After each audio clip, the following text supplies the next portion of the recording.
le vase. Mon marteau lourd sonnait dans l'air léger. Je voyais la rivière et le verger, la prairie jusqu'au bois, sous le ciel plus bleu d'heure en heure, puis rose et mauve au crépuscule. Alors je me levais tout droit et m'y tirais heureux de la tâche des heures, gourde maître accroupi de l'aube au crépuscule, devant le bloc de marbre où je taillais les pans, du vase fruste encore comme mon marteau pesant, rythmant le matin clair et la bonne journée, heurtait, joyeux d'être sonore en l'air léger. Le vase naissait dans la pierre façonnée, svelte et pur il avait grandi, informe encore en sa sveltesse, et j'attendis, les mains oisives et inquiètes, pendant des jours, tournant la tête, à gauche, à droite, au moindre bruit, sans plus polir la panse ou lever le marteau. L'eau coulait de la fontaine comme haletante. Dans le silence, j'entendais, un à un, aux arbres du verger, les fruits tombés de branche en branche. Je respirais un parfum messager, de fleurs lointaines sur le vent. Souvent, je croyais qu'on avait parlé bas.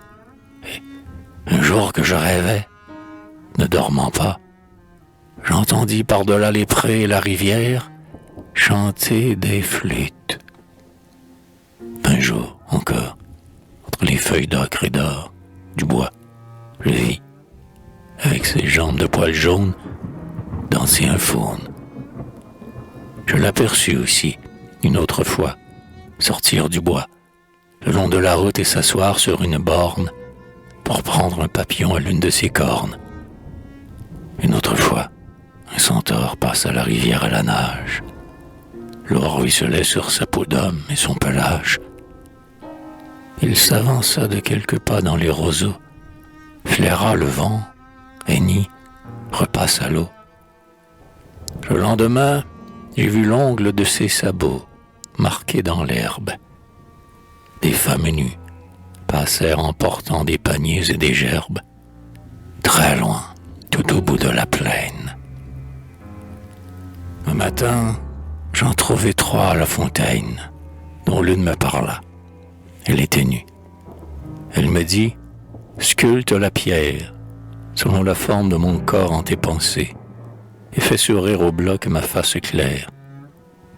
Écoute autour de toi les heures danser, par mes sœurs dont la ronde se renoue, entrelacée, et tourne et chante et se dénoue. Et je sentis sa bouche tiède sur ma joue. Alors le verger vaste et le bois et la plaine tressaillirent d'un bruit étrange, et la fontaine coula plus vive avec un rire dans ses eaux. Les trois nymphes debout auprès des trois roseaux se prirent par la main et dansèrent.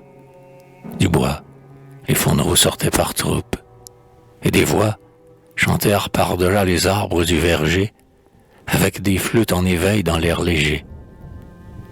La terre retentit du galop des centaures, il en venait du fond de l'horizon sonore.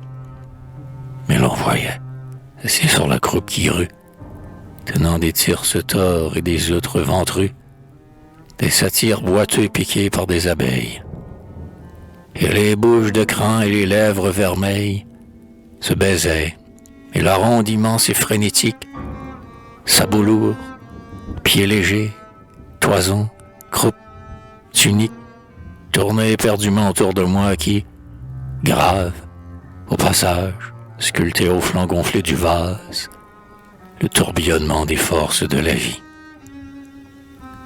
Du parfum exhalé de la terre mûrie, une ivresse montait à travers mes pensées, et dans l'odeur des fruits et des grappes pressées, dans le choc des sabots et l'heure des talons, en de fausses odeurs de bouc et d'étalons, sous le vent de la ronde et la grêle des rires, au marbre je taillais ce que j'entendais bruire.